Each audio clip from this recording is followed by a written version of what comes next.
And just like that, hello. Howdy, everybody. That was the fast version. Welcome, everybody. It's Monday night, Monday, July 26th.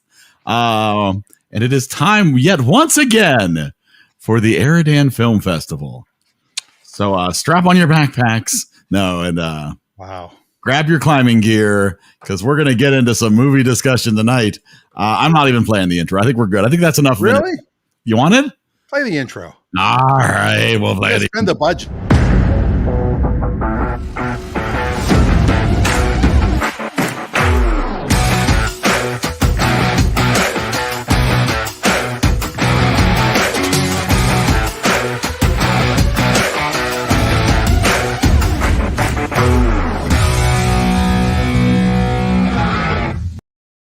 So rock and roll. I love it. I know. There it is. All right. Are you ready now, at least?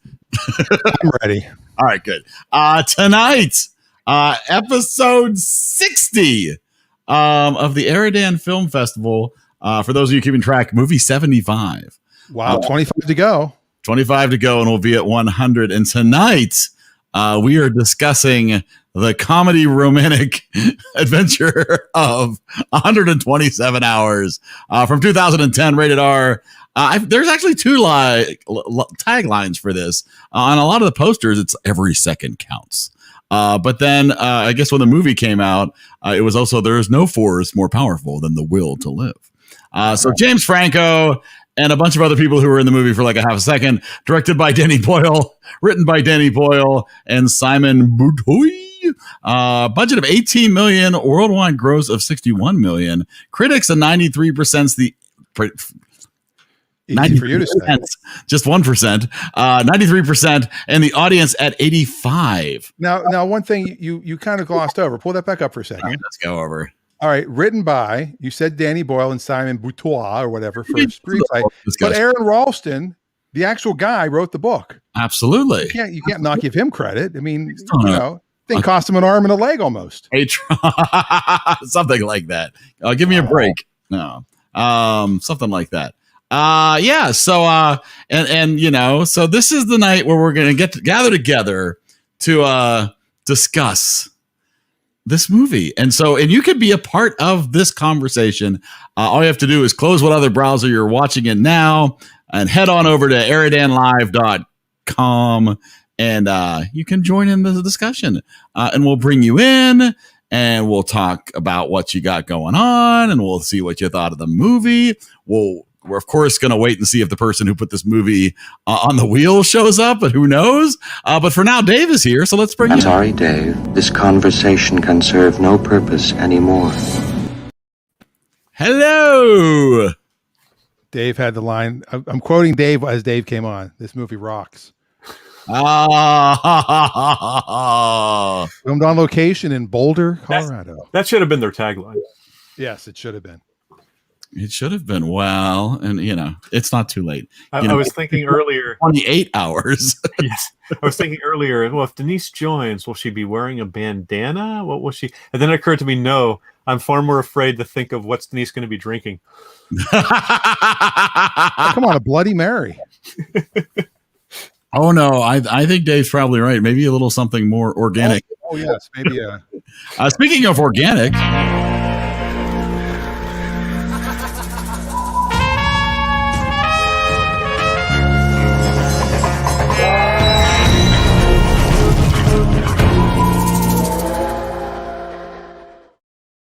It's the writers. Hello. How's everybody? Good. Mm-hmm. Good. Traumatized after the movie? I didn't watch it. You didn't watch it? Wow. John in the comments says this movie was very good, except it gave him anxiety. Yeah. Oh. Yeah. And he said if he had medication, and stuff, he would have taken it. Now, I just want to show. This is gonna be stupid, Eric. I'm trying to get this to work, but it's green screen magic. Yeah, there you go. That's bad. There's Dan's outfit for the night. Yeah, do you know how hard it was to tie this to get it to stay on there? And I'm left-handed, and it was impossible. Wow, right. You can't even. Yeah, there you go. You learned a little something. Okay. Magic. Nice. Just like that. Look, I matched their curtains. Look at that. I'm like, You are an Perfect. Yeah, Oh, perfect. they're if I could You just look get like you have two very long legs coming out of your chest. hurry up, somebody screenshot this. Wow, that is disturbing on so many levels. Hold on. There, I got it. All right. All right, cool enough. All right. Oh, that hurt. Yeah, so 127 hours, the real life story. Wow. This is some craziness. Reagan, this was your movie, so we know you've seen this before. Yeah. Why? No, I'm kidding. He said no. I'm curious, why you wanted to share this lovely experience with all of us. Well, I honestly don't remember the first time that I watched it, but it was a preview for some movie that me and Emma used to watch like religiously growing up. I don't remember what it was, but like we used to have it on the TV and I was like, that looks really interesting. Like we knew James Franco. I think that it reminded me of some other movie that I had seen. But there was like a specific reason why I was like, I need to watch this. And so I watched it and I really liked the way that it was made. Like, I don't know. I don't really know the specifics on it, but I just really thought that it was like set up really well. And even the parts that were kind of gory were like really good. You know what I mean? Like, I don't know. There was just like no part about it that really threw me off. I don't know. I just really like it, I guess. Well, that is awesome. That is awesome. No, I think, honest, it's not a movie I probably would have ever watched by default. But I was glad to be dragged into it. Speaking of dragging people into things, here comes Denise.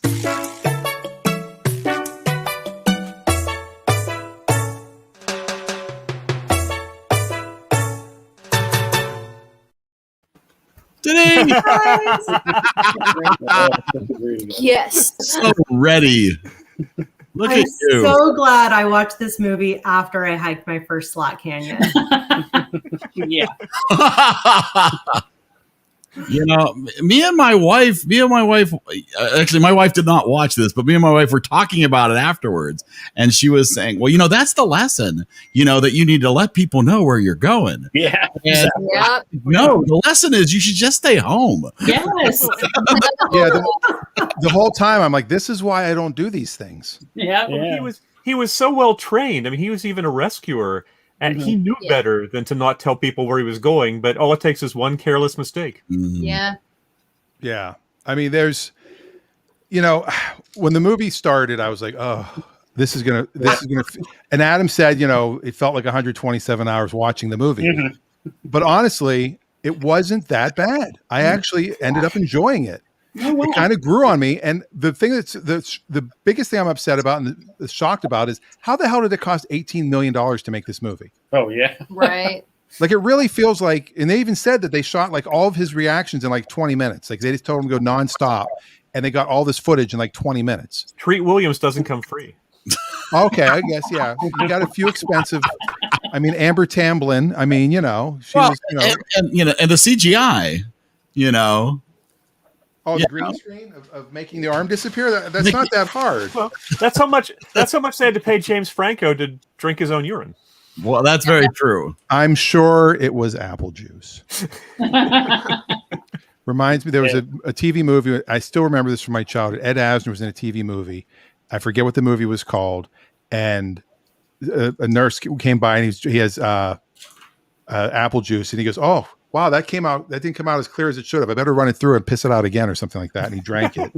And I just remember that as being a funny thing.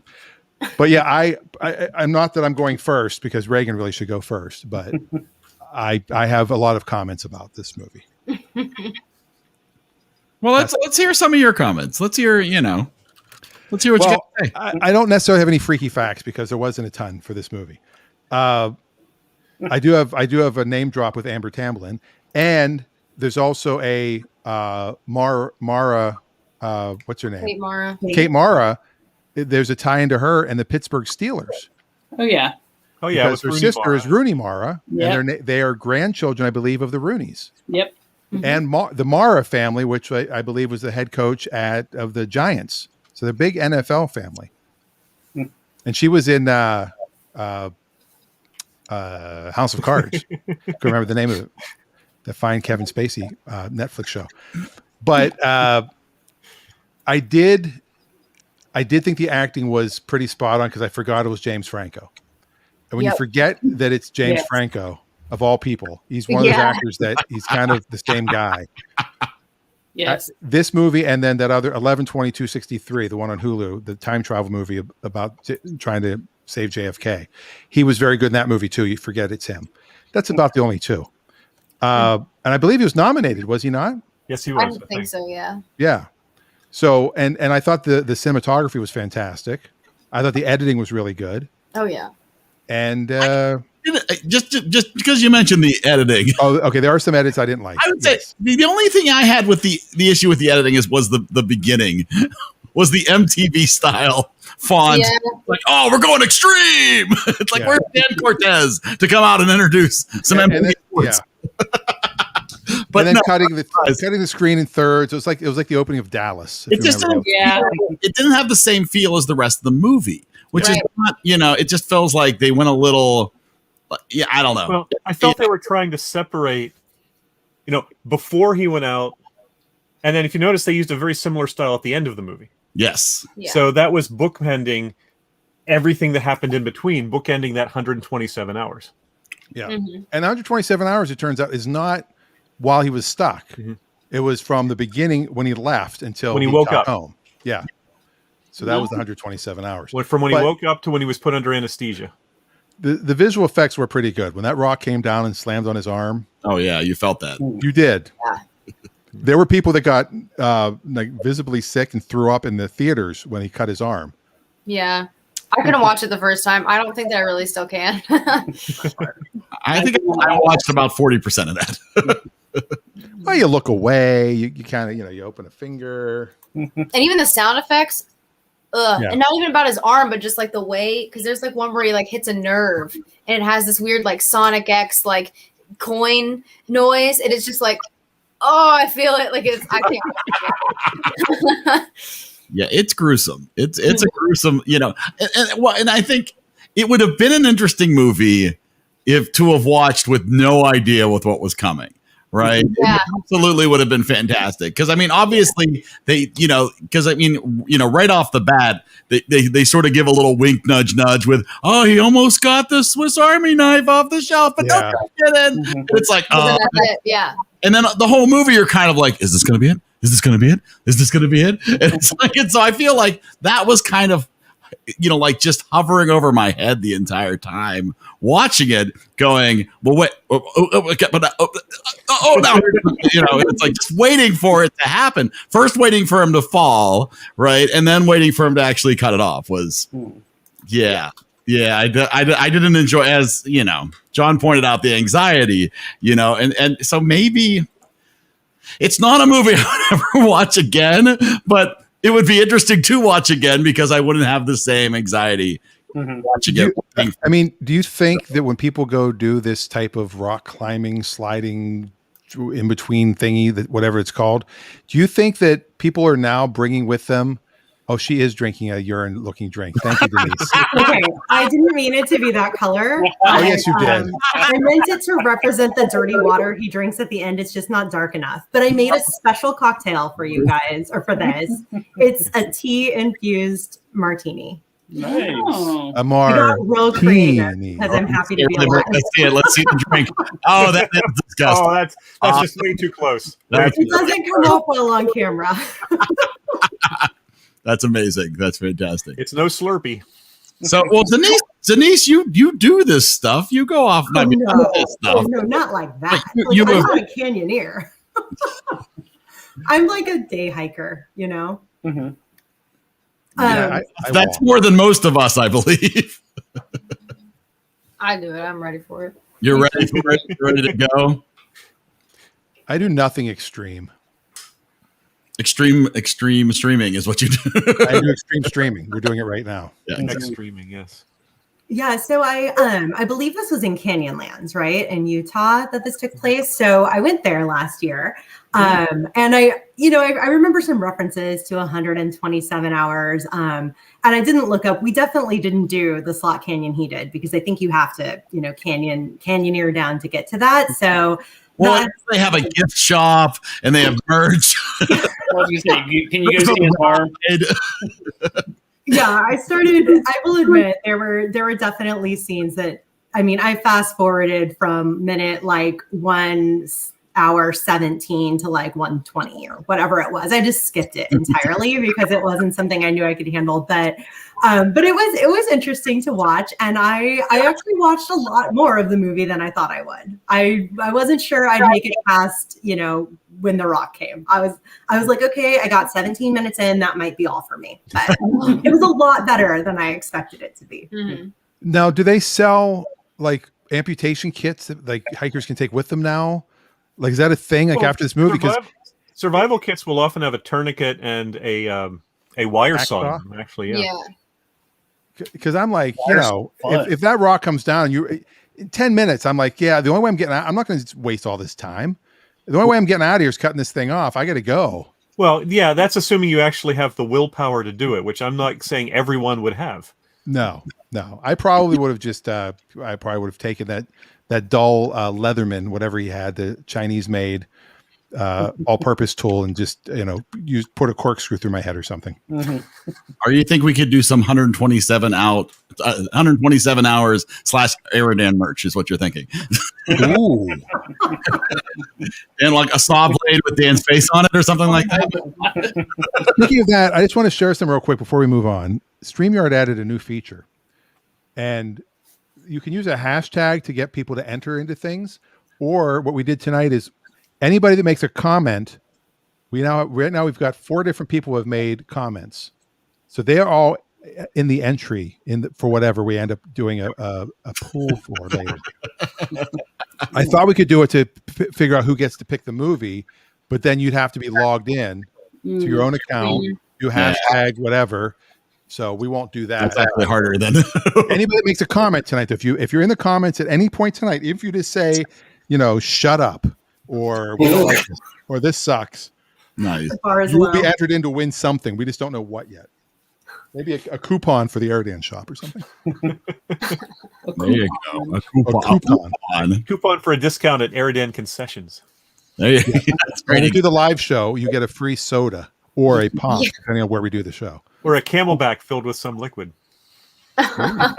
Oh, that's not a bad idea at all. Might be yellow. And actually, this is not for a giveaway, but if you're interested, they do make a 127 hours travel mug. Oh my gosh. Because wouldn't you want to travel and be reminded of what might happen? It's designed to be. It's designed so you can open it easily one-handed. Exactly. Yeah. Better. Oh, they have throw pillows too. You can get some nice throw pillows with the logo on it. So, was he left-handed? Did they ever say? I don't think he was. I think he was right-handed because he was like a major. Because I like followed him on Instagram, like all this stuff after I watched this the first time. So like, he talked about it a little bit. I've seen like interviews of him. I don't think that he was left-handed. I think that like he is now. I mean, obviously, but yeah. Yeah, but like I think that at the time, and then they have like a prosthetic that is like an ice pick for him to like climb. They showed images of that. Yeah, he like does all this cool stuff. Yeah. Because literally, when I was trying to do that little gag just now with the green screen, and I am left-handed, and I could not tie it to get to stay on my arm. Early on, when he was taking all the videos and everything, he was doing it all right-handed. So I'm pretty sure he was right-handed. Yeah. I was surprised they didn't show any of the actual videos. He doesn't. I watched that too because I thought that, and like so I googled it. I was looking it on YouTube and everything, and he like does not. He doesn't show them. He because it makes him like it bothers him. Like kind of like in the movie whenever James Franco like turned it away after a bit. It was more to show like what Aaron actually did in real life. How he was like, dude, like this is me. I'm looking at myself. Like I can't. It's just so weird, like for him to see. Like, video you'd want to share yourself. Yeah. He did comment. He said that this is a quote. So factually accurate is as close as to a documentary as you can get and still be a drama. when someone asked him how close it was to the real events. Wow. Wow. Except it wasn't two actresses that he ran into. Well, and there were a few things. I noticed one thing was, if you read about it, the hallucination he had toward the end when he saw his son, he saw him playing with his son with only one arm, which is part of what inspired him to think, I'm going to get out of this. Mm-hmm. Whereas when they showed it in the movie, he had both arms, which is a little strange. Ooh, that is weird. Maybe they're like, we don't want to give away the ending.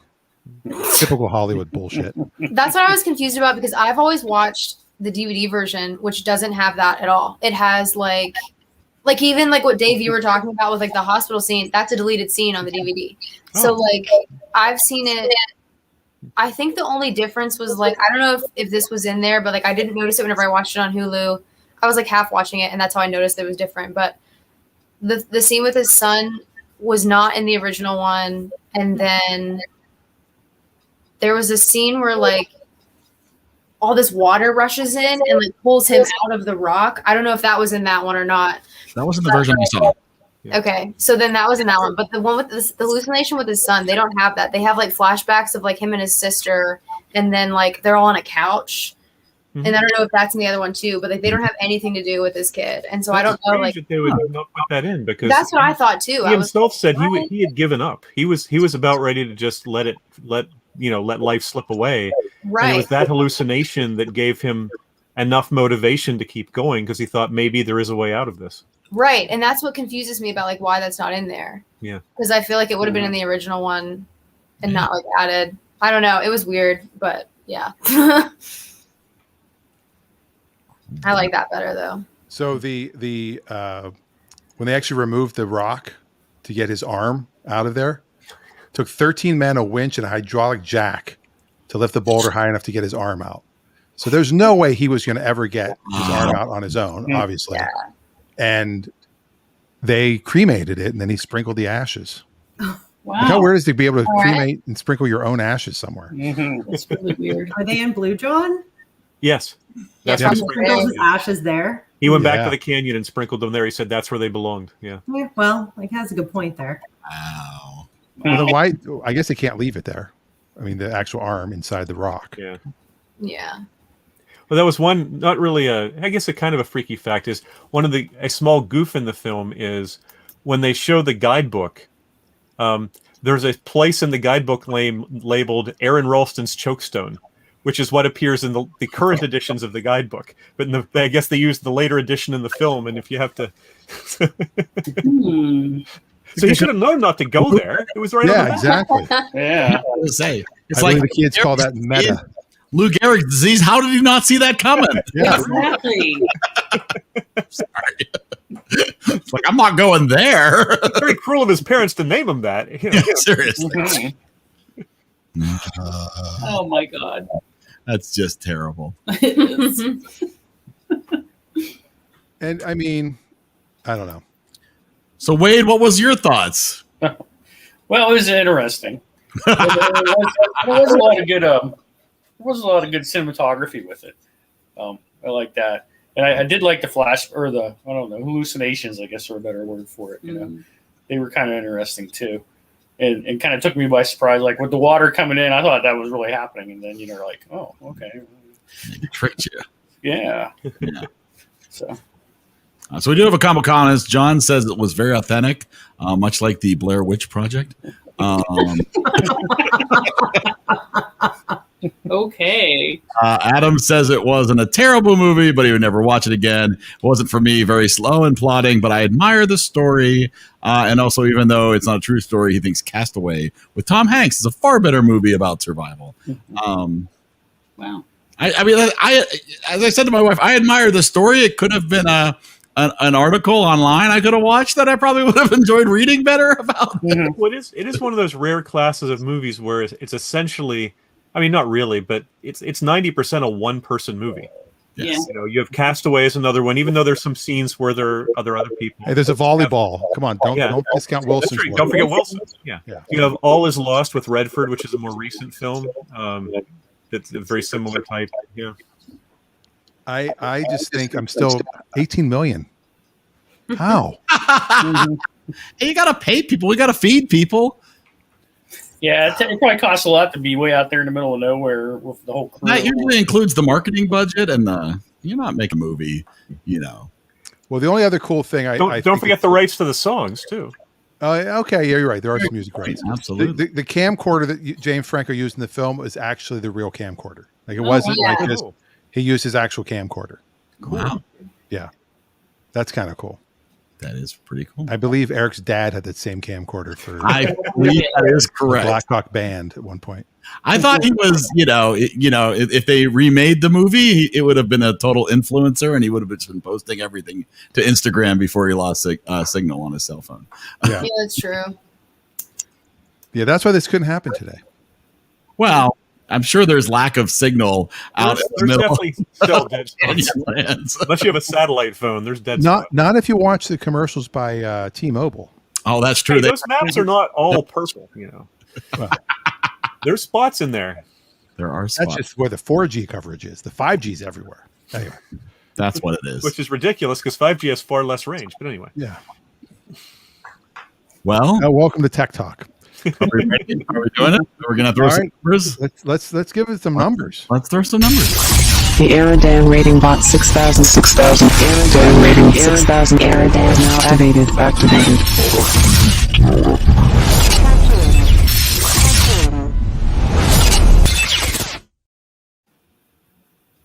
All right, so here we go. We're going to ask for everybody's score, what they thought of the movie. Stacy, of course, sat out. So, we won't ask you for a score.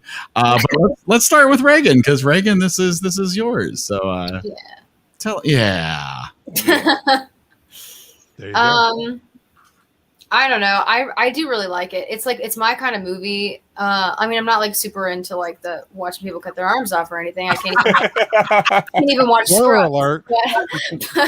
But I don't know. I just really was always drawn to it for some reason, and then I watched it and I really loved it. Like I'll turn it on at like at night. I just put it on and I like sit here. Like I don't know. I just really love it. So comforting. I guess I have no idea. It's just one that I really enjoy. How proud. And honestly, I think it's because of the setting. Because I've wondered about that before, and I was like, I don't understand why this is like. I don't know, but I thought that it was really well made, even though there were pieces that like I haven't seen. I really like the idea of like the differences between the two, like that you guys were talking about, and like that stuff. Because I know like where that kind of was, and I don't know. I like the editing. The way they filmed it was so cool. I don't know. I just think like there was so much stuff that was really cool, and I especially loved the part with Scooby-Doo because I do that. Like I understand that like stressing out, like there's somebody behind me, but there is nobody behind him, obviously. But it's just like I don't know. I just really love that part because I'm afraid of the dark, and so I really like that. Even though he knows literally nobody's there, like he just has that. Like I don't know. I just think it's really cool to watch him like deteriorate in that way. I don't know. There's just a lot of stuff that I just really, really liked about it. So I think that I would go 95. Wow. When you feel something behind you and go, ruh-roh. That's excellent. All right, Wade. Yeah. Yeah. You do not use this as a comfort movie when you not normally. warm snuggle.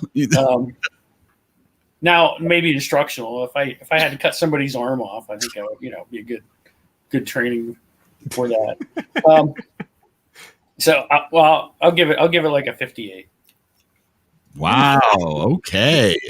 How about that? All right. You want to let's go to Denise. We'll just work our way up. Sure. This movie surprised me. I have been consciously avoiding it for years. And I talked to Eric. I was like, dude, I don't know I'm going to have to sit this one out. So I played roulette. I requested it from the library, and I figured if it didn't come, it wasn't meant to be. And then it came. So I was kind of upset, but I watched it, except for the arm scene. I couldn't do it. And it was much, much better than I thought. So thank you, Reagan, for making me watch this, or not making me, but giving me the opportunity to watch this movie that I wouldn't have watched. I think I appreciated it for two reasons. One, I was not looking forward to it. And two, like having done a little pandemic hiking, I enjoyed the scenery and watching what I hope I never have to live through. So funny enough, for my birthday, my hiking buddy got me a gift that she said, I hope you never have to use this. And it included like the 10 essentials. So now I have one of those 10 foil covers to keep you warm and duct tape and a knife. And I really hope I never need to use it unless I have to cut the duct tape. And a bone. Yeah, this movie was, I appreciated it. I thought everything, for being such a small cast, James Franco did a good job. I'm not a huge James Franco person. So, he did well on this one. I just pretended to avoid the scandal and ignored that. But it surprised me. I gave it a 70. Excellent. Wonderful. You can take me off now. All right. We're good, Dave. Okay. We got an extremely well made movie. I mean, there was a lot to like about it, and I sort of agree to some degree with what Denise said about James Franco. He's an actor that there's no denying his talent and skill. Yeah. But he often is sort of like a Will Ferrell. There are movies there are roles you see him in and you go, wow, he can really act. But then 3 times out of 4, it's just like playing James Franco. Yeah. And so you have to, like Dan said, he knew he enjoyed it when he forgot it was James Franco. And I kind of agree with that. It was really an amazing performance from him. A lesser actor in that role, it would not have worked. So I greatly appreciated that. And there, obviously the cinematography and all that, and that's been mentioned. I did find it interesting that Aaron Ralston did say that the timing was critical, even though it was purely accidental, which is if he'd waited much longer, he would have been dead. And if he had cut off his arm much sooner, he probably would have bled to death. But it took that much time for the blood to congeal and the arm to basically rot to some degree for it to not have a free flow of blood when he cut it off. So it was, there was some luck involved. It wasn't all just skill, but still the willpower to do that, even if it's the only way to survive, is, so I can't give this less than an A. So I'm giving it a 91. Wow. Excellent. And I felt, it wasn't a terribly long movie. It was basically an hour and a half. It's a Pixar length, So it's but it didn't, unlike what Adam said, I really felt like it. I don't want to say flew by, but I never found myself looking at the clock. I never found myself hitting the remote to see how far am I into this, which is a compliment. Yeah. All very true. All right, I can go next. I, having broken my arm really all the way through in the past, this might have hit a nerve. Let alone then sawing through it afterwards. As I said, I agree with what everybody said. It is beautiful, but it is not for the squeamish, and there are definitely parts that you either have to jump over, jump back. I would never watch it again because it would not bring me any comfort. It didn't bring me much comfort the first time through, and so, and I traditionally don't watch kind of movies like that, but I do appreciate what Denise said is that it's like, no, it is a movie that I wouldn't have watched, but I do appreciate so much about it. So for me, it landed like at a 72. Jane. What's funny is that's the exact score I was thinking because I was going to do 127 reverse the 7 and the 2. We get 72. But I think it's better than that. I think it's in the B range. It's not a B movie, however.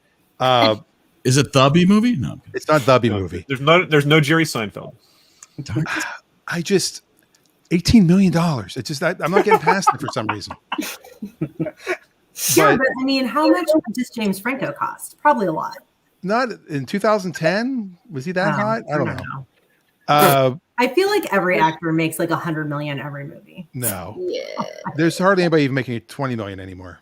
Oh, really? Yeah, most people take points, and maybe he did. Maybe he took a percentage of the ownership, and he made it on the 68 that it made the box office, which is also slightly shocking.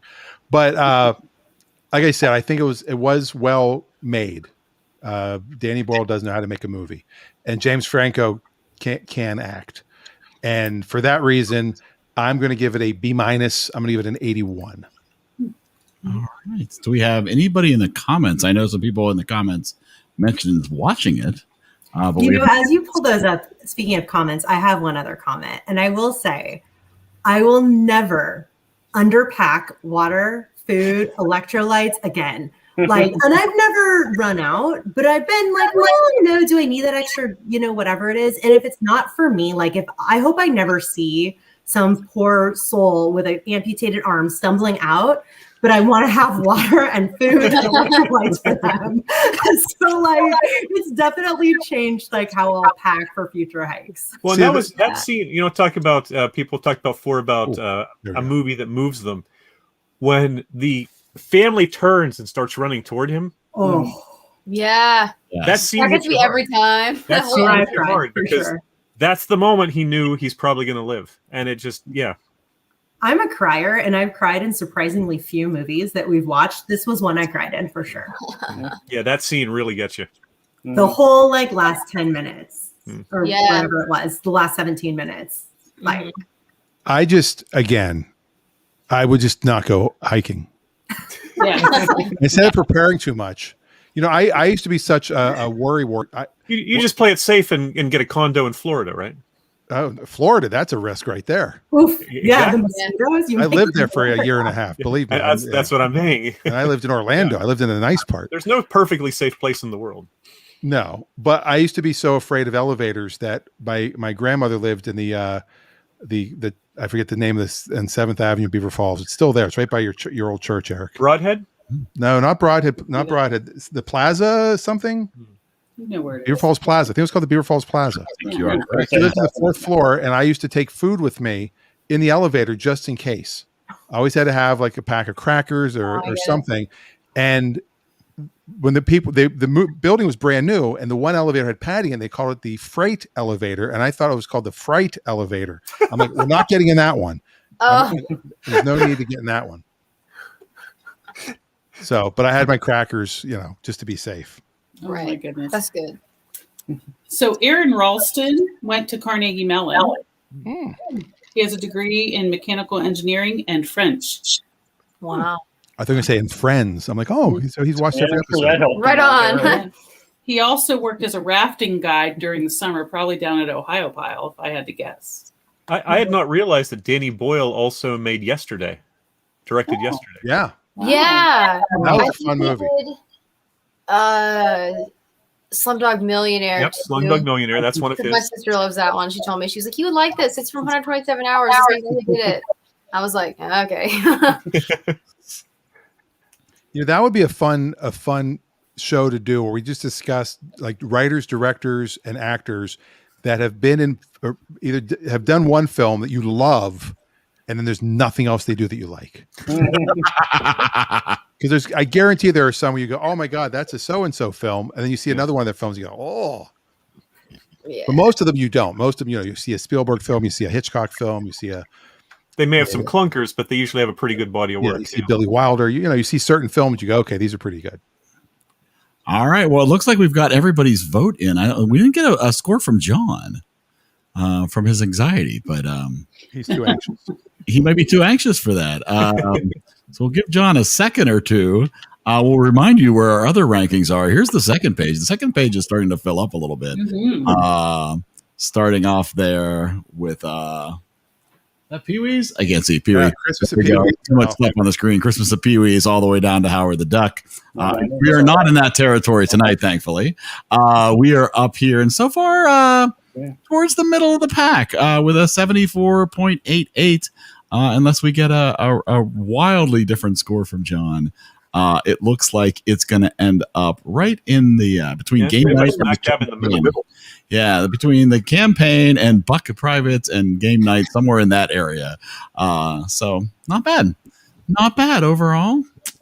Nobody. Especially when going in, this is definitely not going to be some people's kind of movie. Yes. Yeah, I did. I along with Denise, I had questioned whether I would even get through it, or maybe not even start it. But I decided to go for it, and I was happy I did. Yeah, that's it. All in all, nice job. Yeah, so, thank you, that's Reagan. exactly how I feel.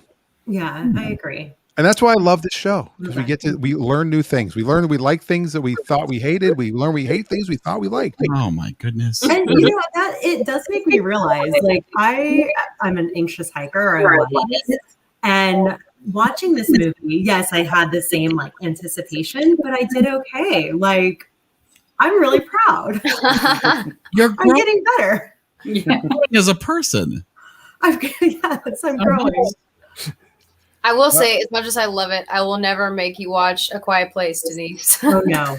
On the wheel, like I'm not doing it. I'm not. The second one's even better, but I will not put it up. I get it. I thought about it for half a second. I even looked it up at the library, and then I was like, no. Well, if you ever do, turn off all the lights and turn up all the sound. It would also be the most boring EriDan ever. Yeah, we've had worse. Learn sign language. So Ray in the comments says, maybe off topic, but the movie Old is terrible. Thank you. Saw it on Thursday sneak preview at IPIC in Redmond. That's here in Washington. Great food there, by the way. Well, thank you. I'm done with M. Night Shyamalama Ding Dong. The acting was more of a horror than the movie. I did like Devil, Split, and of course Sixth Sense, but all others, especially Old. I've seen 3 of his movies that I've liked, and every other one's been a stinker. I like Unbreakable, I like Split, and I like Sixth Sense. And every other movie of his, it's not even like there's a continuum. It's like they're really, really good or awful. So maybe he's a perfect example of what I was talking about. You don't, but you know what? Most people will go see all of his movies because you think this next one might be the one. I had given up on him. I had given up on him until I finally decided to watch Split after someone recommended it to me. It's like, wow, he actually made another good movie. And then he made Glass to sort of finish the trilogy. And I thought, well, I have to watch it. And as I expected, it was awful. Yeah. I can't. All right. Well, hopefully nobody suggests that for next week, because next week is the double feature, which means it's a viewer's choice.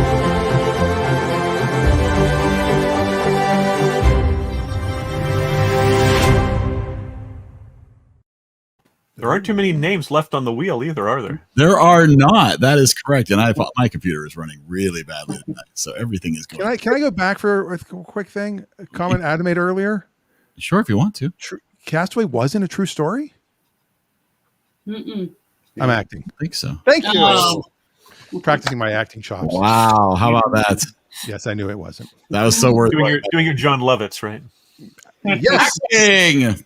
All right. So, Denise, are you ready to be on this wheel this week, or not so much? Not yet. I thought about it and I kind of had like a half an idea, but I don't know if I'm ready to commit.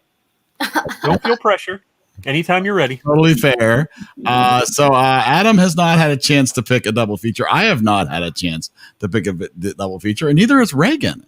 And I believe everybody else has. Reagan can have 3 movies in a row if it comes up. Good, right? Now we need to know if Ray or Gary in the comments, or John, or Michelle. I saw Michelle said hello earlier. We haven't seen her in a while.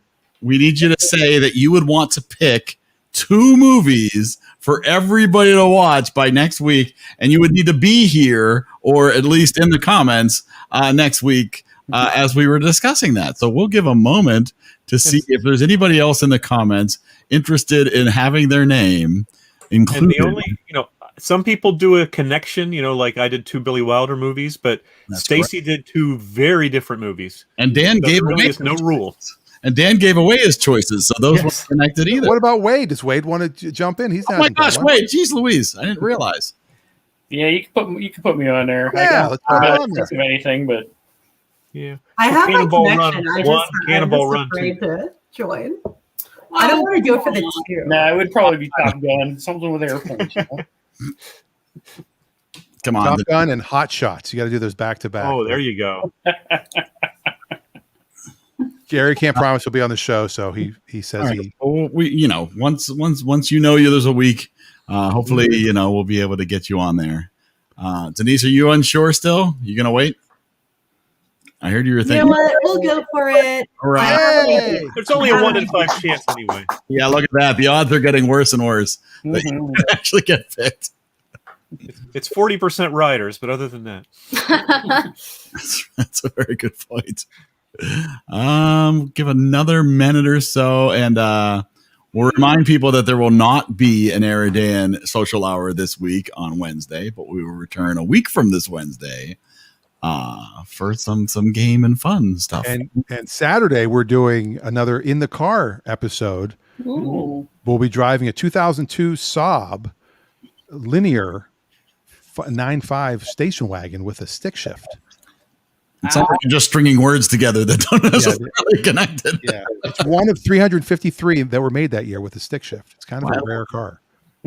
yeah. By 2002, sticks were getting harder to find. Yeah, and on the 14th, August the 14th, we will not be doing a show because Rafi, if you didn't tune in on Saturday's show, Rafi is going to be a judge at Pebble Beach this year. Wow. Like the biggest car show in the world. I mean, it's Oh, I thought you meant a golf tournament. they're Me not the too. golf tournament. Why do golf tournaments need judges now? No, the Pebble Beach car. I guess I didn't have to admit very that. diverse. You saw my face like, wow, big deal. I was like, ow. it's actually Same. it's actually the third time he's done it. Is it the same Pebble Beach? Do they drive him to the golf course? Yeah, they Oh, drive okay. on the grass. They drive on the lawn at Pebble Beach. It's yeah, but it's a very prestigious honor, and they've really cut back on the judges too because they don't have as many categories because not as many people can bring their cars in due to COVID and stuff, and shipping and getting things from Europe is almost impossible. So I think he's judging pre-World War II Italian cars. Mm. So yeah, and that's where he's a And specialist. this is the reduced category. Yeah, I know. It's very. Remember, I've mentioned this on Clutch. Rafi corrected the Smithsonian once. He was there on a tour, and they had a car on display, and they had information about the car incorrect. Wow. And he's like, "Excuse me, come here." And he told them that, and they go, "Oh no, please." And they so they went in the back room. He got to meet with the curator or whatever, and he goes, "Oh my God, you're right." And they had to correct it. Well, they get all their information from Wikipedia, so they should have known. There you go. Yeah, and I get all mine from Rafipedia. There. I was asking the hard hitting questions like, what's a filter? Like, when do I really need to change it? Those are important things too. Gary does have a follow-up question about his car. Do I want it now or Saturday on Clutch Radio? Probably Saturday's good. I mean, you can post it now, and I can answer it on Saturday if you want. But I was just giving a plug while we're waiting to see if anybody else wanted to jump in. I think we've got everybody in. We're ready for this. Let's get the suspense Find over. out what's happening here next week, and it's gonna. It's very, Oh my God! oh my god! Oh, we can save a 1% at Target. Not just one item. There goes, and it's gonna be, of course, Yay! Wow! playing the odds. Playing the odds. That's so fit. All right. Well, I'm sorry for everyone who's been waiting forever that I took your shot, but I did come up with a theme.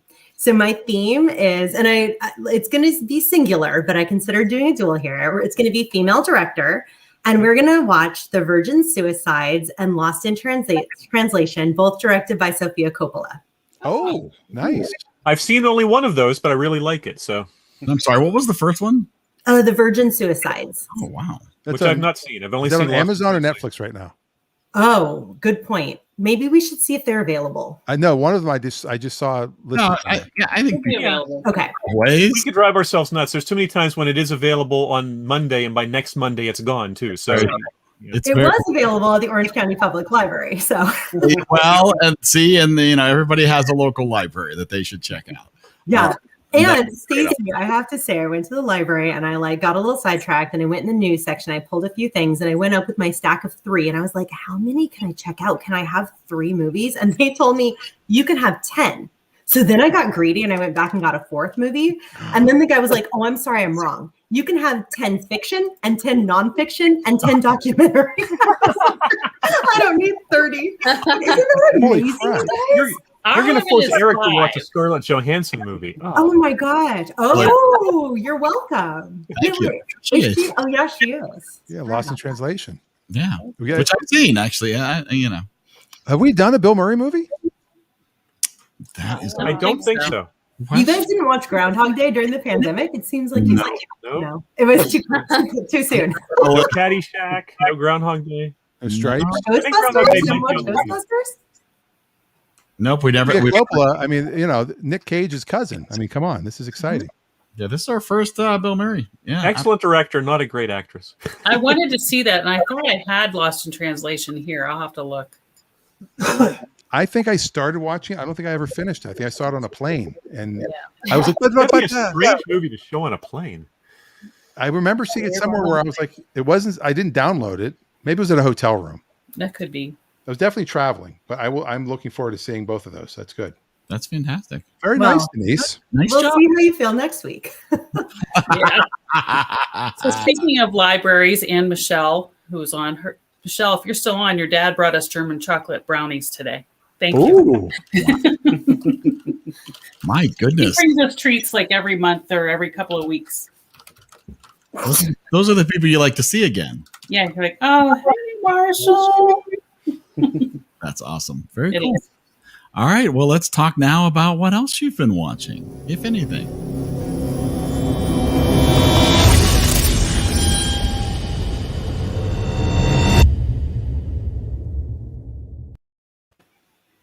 All right, can I want to start this. Let me put us back in the order. I mean, I don't know. It's just I'm not usually on the top row. I'm feeling a little, Is the height getting feels a to you? little awkward up here. Oh, thank you. Yeah. Yeah, that's where I belong. The oxygen is different up there. We have to keep Dan where he is because he's part of the curtains. Yeah, I'm always at the end.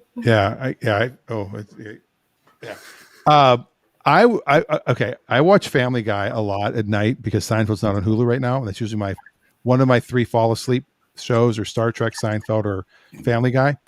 There's an episode of Family Guy called Hot Shots from 2016, and it opens up with a bat being stuck in their house, and he names him Bat Damon.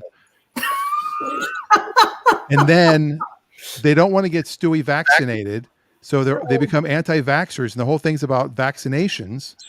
And then the pandemic happens in their town. Everybody gets quarantined because measles starts spreading throughout Quahog. And I'm like, okay, this is 2016, and there's a bat. I mean, I know they knew that they thought bats caused the first SARS, so it's not that far off. It was just kind of weird. So, and I fell asleep during it like 4 nights in a row. Like sometimes if I just hear the opening to Family Guy, I fall asleep. And I never see the episode. It took 4 watchings to get this 22 minutes in. Oh, geez. But so I knew I had to bring that up tonight. And I also had the show Lifeline on YouTube. It was one of the YouTube Red shows. Didn't get renewed, and it's a really good show. 8 episodes. I recommend it highly. Wow. Dan, you mentioned a show about the history of sitcoms. What was the name of that? It was called The History of Sitcoms, Oh, sorry. Catchy. and it was on CNN. Clearly, I didn't look for it. On CNN. Thank Yes, you. and they've done I had it on my multiple. list. I believe it's 6 episodes total. Yes, they've done a few different ones so far. So yeah, I recommend that as well. Adam has a good point. He has not been watching the Olympics. We've been watching Olympics. Yeah. Well, it's even worse. I follow surfing on the Olympics, and they're not on the TV, and so I have to watch them on my phone for 30 minutes only. I have to Gotcha. re-download the app every single time I want to watch a heat that they're in. But I only like focus in on one surfer, so that's okay. And she just got into the semifinals, which I'm excited about. That's what I was doing rating this movie. I was like, dude, did Caroline get in? Like that's what I was doing. But that's how we have to watch it. Even Bethany Hamilton has to do that. Yeah. There It's was kinda- one. My one of my daughters had seen it on the opening ceremonies. 3.5 hours into the opening ceremonies, there is a piece they did, which is it talks about the history of the pictograms that depict the various sports, because those actually originated with Japan in an earlier Olympics, and they do this incredible live action reenactment of all of the pictograms, and it is very fun to watch. It is 5 minutes maybe, but it is a lot of fun. Hmm. If you can make it through the first 3.5 hours. Well, you don't necessarily have to watch them. There's things to skip. If you're missing those buttons on your remote, then you need to talk. Yeah, I haven't watched anything as far as the Olympics. I haven't watched actually much of anything this week.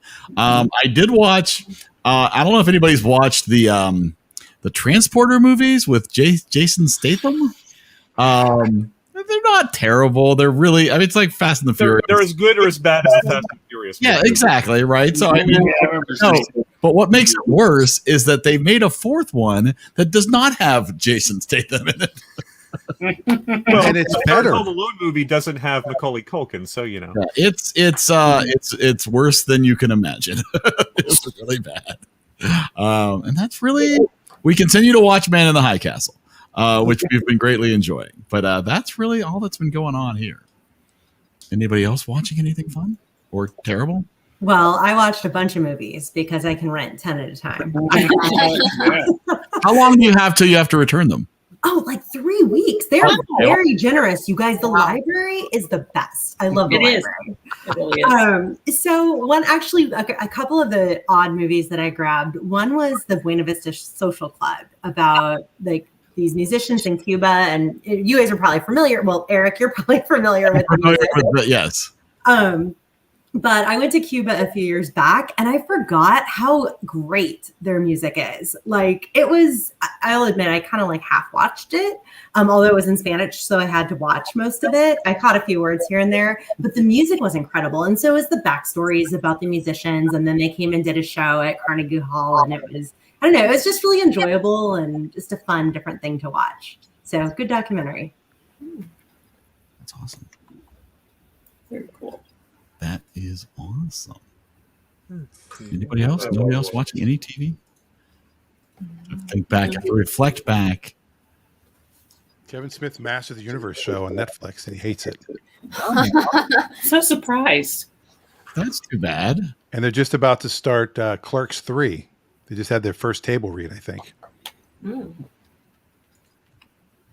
That could, I mean, I expect just more of the same that we've been getting from Kevin Smith movies, which means if you like it, you'll like it. If you don't, you'll be annoyed.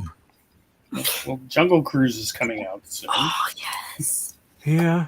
It might be really terrible, but Disney, Emily Blunt, and she punches The Rock in the face. So it's going to be good.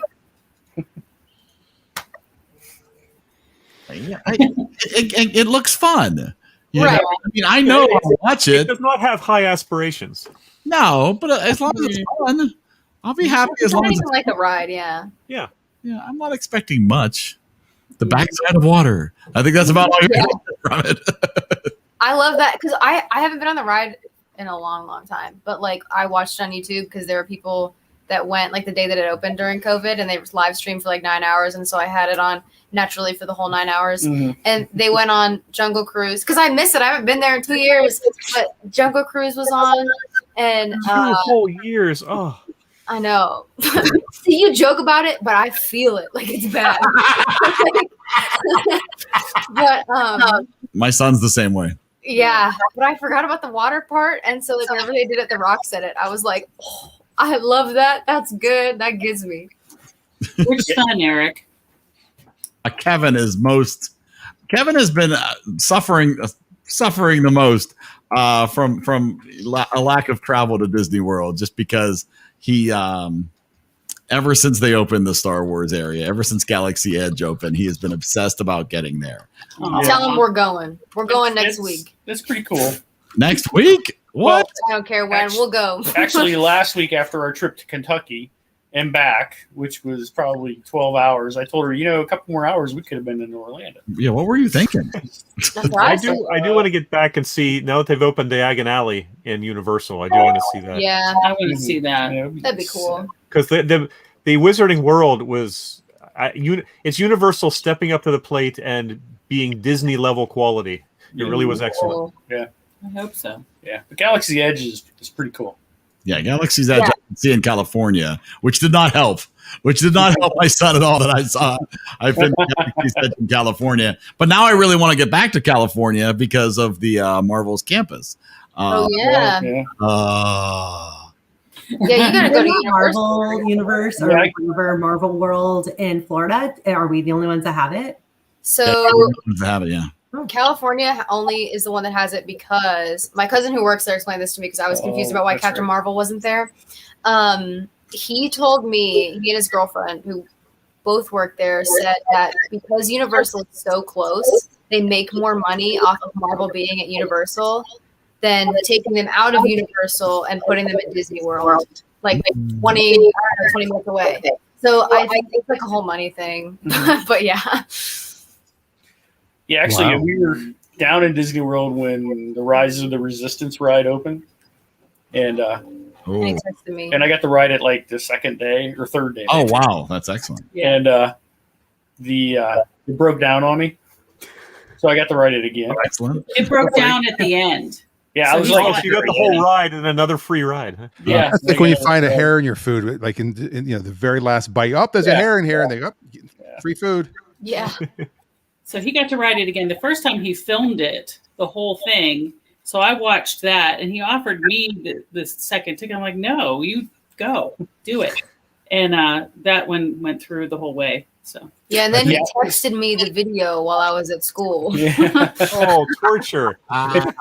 Yeah, it was crazy. We went the second day after it was open. We went to the park. Wow. We got there at pretty much whatever about opening time, and we Butt got crack there of dawn. and here the park opened 2 hours earlier because there were so many people outside waiting to ride it, and we didn't know that. and I couldn't get a The moose out pass. front should have told you.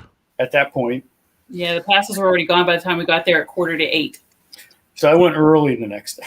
He got up As soon as the bus could get over there, I went over there. I remember when I used to live in Orlando, and I would like send Eric a picture of, I just went out for the night. And, Oh, I'm at Epcot. Here's the big silver ball thing. Whatever. Yeah. What? this man. The silver ball thing, whatever. Yeah, Whatever. we went on a day trip. Yeah, it was fun. I mean, you go on a Spaceship date, Earth. you drink around the world. Now you can do that. No. When I go to California, I don't know if I'm gonna have time. I've been to Universal in California forever. The City Walk was awesome. I used to love going there. Great restaurants, good movie theater. Mhm. It's always I'm fun. not sure I'm ready to go back to amusement parks yet. Dude, I'm so ready. I go watch the airplanes fly to Orlando. I watched Well, them. I'm ready emotionally. I'm not ready pandemic wise. I I'm know. so ready. All these variants. The Loki variant's going to get us all. The Loki variant, exactly. Is that the one that makes you glow green? Yes. I think the Sylvie variant is probably worse. Gives you alligator skin, I believe. The Yeah, that Lambda. one, Loki is pretty tough too. No, nobody's put up the Delta. Can I help you video yet from SNL? Do you remember that? And I hope they never do. Well, that'd be like the Tri-Delts. They're like a sorority, and so Yeah, well, that's what the spoof was. Yeah, They're like, Yeah. Delta. Can I help you? yeah. Melanie Hutzel. Yeah, Yep. Oh wow, I could not remember her name. They're pink and green and they're turtles. Oh yeah, I remember the turtles. And then you have the Lambda, and Omega Mu from Revenge of the Nerds. Tri-Lamb. Yeah, I lived on the floor with the tri-cigs. Wait, that's not on the wheel either. yeah. Revenge of the That's Nerds. okay. Good point. Oh, that reminds me. Something else I watched that I rented was a documentary on Jim Belushi. Oh, Oh. You See- see how I got there, but I know you. Yes. were talking about- Wait, John or Jim? Oh, not sorry, Jim. I said the wrong one. No, you said the right one. I'm Nobody would trying to make a make a joke, I'm documentary sorry. on Jim Belushi. I was trying to Yeah, I make a don't joke. think so. According to Jim, would be the. Oh wait. ugh. Adam asks in the comments. Anybody going back to masks? King County is here. Yeah, there's areas that are. I don't know if whole states are yet, but yeah. I don't know that we are at all. We seem Probably. to be kind of slow risers here. Well, we have a split government. You have a Democratic mayor, a Democratic governor, and a Republican legislature. So there's a lot of impasse stuff going on. Yeah, Yeah, that's true. I think the CDC screwed up. That's my opinion. They should have just said outdoors. Okay, masks are gone. Yeah. Indoors. Yeah. As soon as you say unvaccinated people don't have to wear masks, then the people that aren't vaccinated who are Are anti-mask suddenly vaccinated. I'm vaccinated. Yeah. They would never lie, Dan. I know. And then you can't show your Yeah. card. Oh my God. Yeah, one of my friends is like that because I told her I got vaccinated right away. because my grandma stresses out about it, and I get it. But I was like, I need to go do stuff. I cannot handle this. So I went and I got stuck immediately as soon as I could. And I'm not wearing masks ever again. But my friend Rachel was making fun of me about it. She was like, well, I didn't get vaccinated, but I think that she also doesn't wear one. So I don't know. But like last time I saw her out, she wasn't. And I was like, yeah, you. It's not, I mean, it's just insanity that, I mean, the people that are in the hospital, this is my favorite one. People are in the hospital and they're like, nope. You know, the one guy's like, yeah, I'm okay. When I get out next week, I'm still not going to get a shot. You know, I survived. I'm good now. Right. Yeah, But all the medicine that they gave him was all experimental. None of it's all emergency use. Yeah. And so they're like, well, if the FDA approved the vaccine, then I'd get it. I'm like, but you'll take the drug? You're asking way too much thought, Dan. I know. There was a really heart-wrenching story from a nurse in, I think it was Arkansas. I was talking about all the patients that are coming in now, and as they're putting them on the ventilator, they're begging for the vaccine, and she's trying to tell them it's too late. It's too late. Yep, I've heard they don't seem to understand. Yeah, it's really free, it's available, and the side effects are. And there are some people that are willfully ignorant, but you also have to remember there are a lot of people that are just believe what they're told, and they listen to the wrong sources. And while I can't say I completely sympathize, I understand it. I mean, it's not. Right. There's no evil intent there. It's just ignorance. And here's the best line of all of them, I think. Sarah Huckabee Sanders is running for governor of Arkansas. Wow. Yeah. And she came out and said, I'm not going to do an impression of her because I don't do a good Southern impression. And I don't, anyway, she went out and she got the Trump vaccine because once she knew that Trump and his whole family had taken it, she was okay taking it. Mm-hmm. And that she blames President Biden and Vice President Harris because they were doubting it during the campaign that it could be that good. If Trump rushed it through, how good can it be? Yeah. And it's like, but are any of Trump's followers listening to what Biden and Harris say? Like, that can't be the reason why people aren't getting it. Yeah. They're not getting it because Sean Hannity was telling people not to get it, and Tucker Carlson. I like how Seth Meyers put it. He goes, Seth Meyers said Tucker Carlson would talk about how evil vaccines are while getting the vaccine. I guarantee he's vaccinated. Oh, absolutely. Well, actually, Fox News, despite all of the propaganda about anti-vaccine passports, they have an internal system for people to register that they've received the vaccine so they can forgo testing. Yeah. Yep. Huh. Yep. Well, that should be a thing because my friend was out of the country and got it with the vaccine. She got COVID. So, like, well, you can still get it, but you're much less likely to have a severe case and you're less likely to transmit it to others. Yeah, but why don't they test them, though? That's weird. Yeah. I don't like that testing.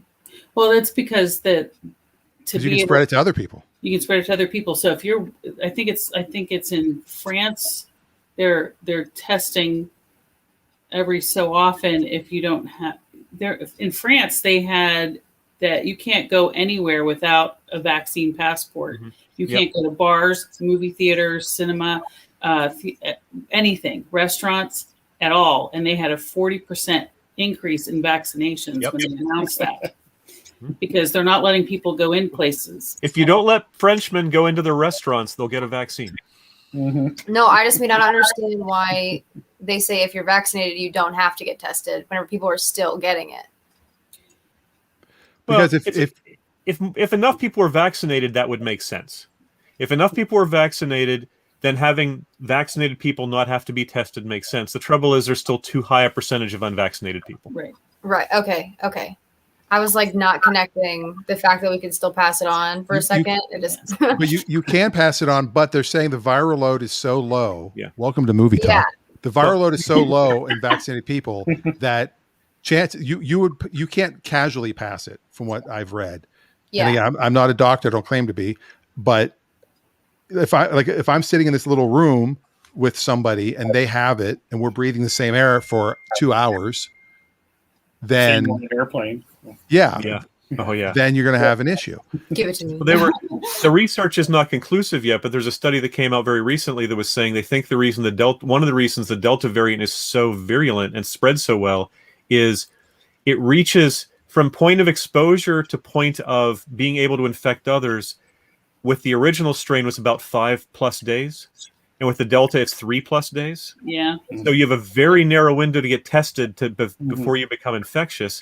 and the viral load is about 10 times higher. The amount that you can expel. So yeah, nasty stuff. Yeah. And the lambda is even worse. They're saying. Yeah. Oh, jeez. I'm waiting for hear that one yet. the Omega. The Omega Man. There's a movie you can put on the wheel. No. But yeah, overall, I did that one a long time ago. Charlton And I- Heston. Yeah. I understand there are people that are afraid of shots. Oh yeah. Right, yeah. The shot you don't like. My son got his, and same with when I got my. I'm like, when are you going to do it? Like they're already putting the Band-Aid on me. I'm like, what? Are you going to go through the Band-Aid? Like, what are you doing? Like we're done already. The director at my wife's preschool, she is deathly afraid of needles, and she was so happy when the Johnson & Johnson vaccine came out, and that's what she got, because the idea of getting 2 shots was just the anxiety that was creating in her. So it was a big plus. Yeah, and I'm sure they're going to come out with a pill at some point, or an oral, or something that you can just drops or something. There's always companies developing other Just use versions. the old-fashioned air gun. Yeah, When I was in boot camp, I got a shot on both sides at the same time with one of those. That was fun. Leave a little bit of a cherry on your arm. Yeah, oh yeah. So like the polio, was it the polio vaccine that left that mark on people's arms? Oh yeah. I didn't get one because in '70 they stopped doing it. It's polio. Yeah, I got one somewhere. It's really light. That's good. But people like Fauci come out saying, if we had the, how did he put it? He said if we had social media back in the days of the polio vaccine, we'd still be fighting polio. Exactly. Yeah. I agree. Yeah. Because people just went. My dad keeps saying my parents never went to the school for anything, but they went to get their polio shot. Mm-hmm. So, Yep. Yeah. And people, it's been too long ago. People forget. yeah. Anyway, And I know people who had polio. we're giving Eric lots of time to make the graphics. I'm making graphics up for next week. Well, there's the double. There's 2 of them. he's making coronavirus graphics right now. I mean, seriously. Meanwhile, I thought of something else I watched. Ooh, what else? Right, Denise, so Thank you, Denise. So I also actually, Dan, I think your mom mentioned this like weeks ago, but I watched the show Halston about the designer. Uh-huh. And it was good. I enjoyed it. I had watched a documentary about him previously, so like I kind of already knew where this was going, but it was good. I thought they did a good job. I can't remember offhand. It's a very famous actor that plays Halston, and for some reason his name is escaping me. But I thought it was interesting. It was good. Enjoyed the story. So for all of you who are interested in fashion, docudramas, check it out. Ooh, that's on my list. Jump on it. Yeah. I really don't care what genre a movie is. If it's a good movie, even if it's not in my wheelhouse, I'll still probably enjoy it. I'm not a horror fan, but I've definitely seen horror films I've liked. Yeah, that's all. But it has to be a really good horror film. Yeah. Quiet Place. Oof. All right, I'm trying to look at. So, did you see the documentary version? I've seen both. Okay, because the documentary one, it's everybody's. I'm trying to see who the actor was. I'm like Liza Minnelli. No, she played herself. Right. Yeah. So this, there's Liza, there's Elsa Peretti. It's all your favorites from music and fashion, starring in Halston. Ewan McGregor. Thank you. Ah, yes. There you go. Oh yeah. Wonderful. Wonderful. It's also good. All right. Well, we did get our final ranking. And so we can see that 127 hours ended up right down in the lower part of the second column, right below Game Night and above the campaign. Right below Johnny Dangerously. Hey, come on. Johnny Dangerously is a classic. And below Back to the Future 3. Yeah. Wow. So, how about that? How about that? It's weird. I always feel like there's something else I watched during the week, and I'm like, I gotta make sure to talk about this week. There'd be something. No, very busy week for me, but yeah. How about that? Nothing else. Oh, I did. I watched today on Disney Plus. There's something about sharks and this lady who swims with sharks. I don't remember what it was called, but it's new. And I was like, I like sharks. Yeah, something like I don't know. She's like this diver, and it was about how she was like spearfished for sport, and it was like crazy. And then she was like, oh, we're killing these animals, and now she like saved sharks and like made the Jaws movie, And like everybody thought that sharks were killers, and she was like, "That's not the point of the Jaws movie," even though it kind of is. But like she was talking about that, and she literally got bit by a shark to show that its jaws are not powerful. It is just their teeth. I was like, okay, like she was like, underwater, like it was like chewing on her arm. She had like something on though, so it didn't like go through or anything. But that's what I watched today. I thought it was funny and it was entertaining. It was cool, but I was like, I'm really going for it. She's really like, after "There you go." 127 hours, yeah. Yeah, that's like Is it Shark Week? Am I missing it, or was this I think just we a already one-off did shark miss show? it. Shark Week was it was last week, Yeah. I think. Look at that. man. That's Who was it? Was it Tiffany Haddish who hosted it? It was. I don't even know. I don't watch Shark Week. we had a shark show up on Bainbridge Island. Wow. Oh my We god! didn't realize they were actual sharks. And it's only it's a 9-footer. That's Yeah. in New York. That's here on Bainbridge Island. Oh, I thought it said Rockaway Island. No, Rockaway Beach. It's one of the beaches here. Oh, I thought that The was in island. New York. I think there is a Rockaway there. Yeah, I think so too. Yeah. There's Rockaway Beach. It came ashore. Look at the people just staring at it. Well, But you do live off the ocean. well, Oh, it's a I'm not Puget gonna lie. Sound. There's Seattle over in the background there, Oh, wow. and people aren't used to seeing sharks. They didn't realize the Puget Sound had sharks. Like, oh yeah, not like great whites or anything like that, but Sure. No, but a little fella. And my mom just mentioned that there are a few counties. There are 8 counties in Washington that are going to be recommending mask indoors at grocery stores, theaters, and restaurants in our county. as Yeah, well. you're, I think that's what you're going to see. Is I don't know about the statewide mandates, but you're going to see much more piecemeal. And I know California has just come out. They're now mandating it for certain industries. I think healthcare and the like. They're mandating. Well, no, they're mandating. Some places are talking about mandating the vaccine, which is much more controversial. Yeah, they're Yeah, mandating California- that at the VA hospitals now for healthcare workers at the VA. It's almost like if they came out with, hey, we can get rid of cancer. You just have to get the shot. Oh, I ain't falling for that. Well, there's the I ain't falling for that because the government is not to be trusted, and then there's the I have freedom. You can't impose upon my freedom. Right, So but we women can don't both have sides. freedom to choose, but men do. They can choose if they get a shot or not. It doesn't make sense. Hypocrisy. It's all hypocrisy. Yep. every part of it. Yep. Adam wants to know if anybody's interested in the Dexter reboot. Yes. Wait, I don't watch Dexter's it. coming back. Yeah. It's a You want six-part to see the series, trailer? right? I think Yeah. it's a 6-parter.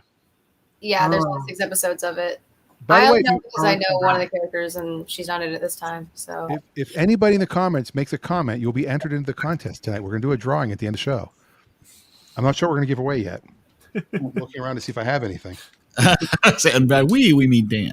I'm just throwing that out there. What about that magic card? That magic card. I have that here. I'll give that out. It made its way across the country. sign that. I know it hasn't gone back. That's what's so cool. Really, Dan And can it's just, that's a good thing to raffle off because there's no shipping to get it. yeah, Dan will just get it to you. It'll magically appear in one of your books or something. Or We were just talking about that card yesterday. Yeah, she's making fun of me.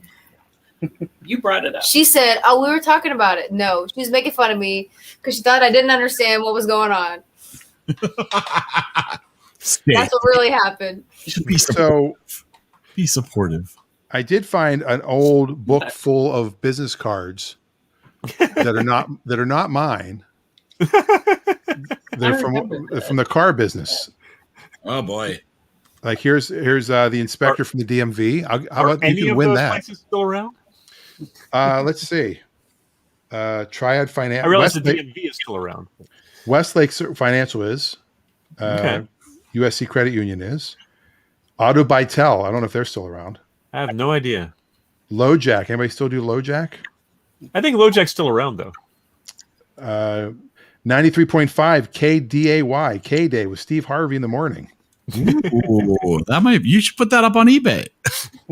Well, it's the account executive's card, not Who Steve cares? Harvey's card. You wait. Like the Auto girl Jack- that put the puffy Dorito up on eBay and bids hit $100,000 before eBay pulled it.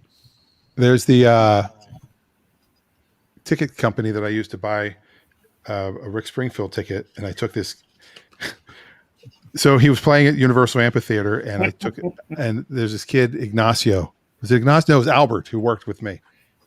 So it's like a 22-year-old Hispanic kid who never even heard of Rick Springfield. I'm like, I got 2 tickets. You want to go? He's like, yeah. It was the weirdest experience for both of us. Because he's like looking and going, what's going on? And then by the end of the show, he was a fan. He loved the show. The power of the Springfield. Yes. I got a sad email from Rick Springfield actually 2 days ago. Wow. He's not available for the rest of this year to do the sitcom. We have to use a local actor. Oh. He finally responded, but it was a negative. Anybody know anybody that looks like Rick Springfield that can act? In the greater Seattle area? Not even a little bit. But we are thinking, we're pretty sure we're going to have it all shot in September.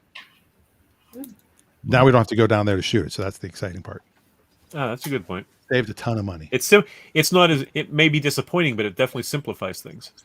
Yes. It puts the control in your hands. But his manager actually called me to apologize, which I thought was really awesome. He said, just want to make sure you got the email and, just want to let you know, we like the script, but he's just so backed up with stuff post-COVID and we're getting caught up and doing a ton of other projects. 2021's out of the question. Too busy with Cameo. Yeah. He doesn't do Cameo, actually. No, he meant the funk rock group from the late Word Up. Exactly. Oh, Word Up. Yes, he's doing a collab with Cameo. Yeah. Hey, we lost Jackie Mason this week. Oh, yes. Jackie Mason, such a I thing. can't believe we lost Jackie Mason.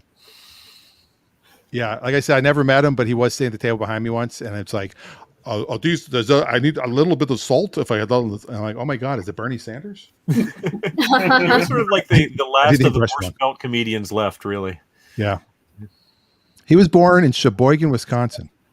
Wow.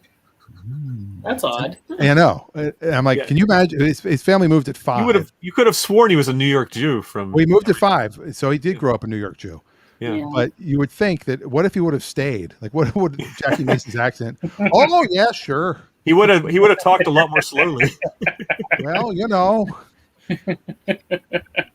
one of my favorite Jackie Mason lines was after the difference between the Jews and the Gentiles. After the show, the Jews want to get something to eat. The Gentiles want to go get a drink.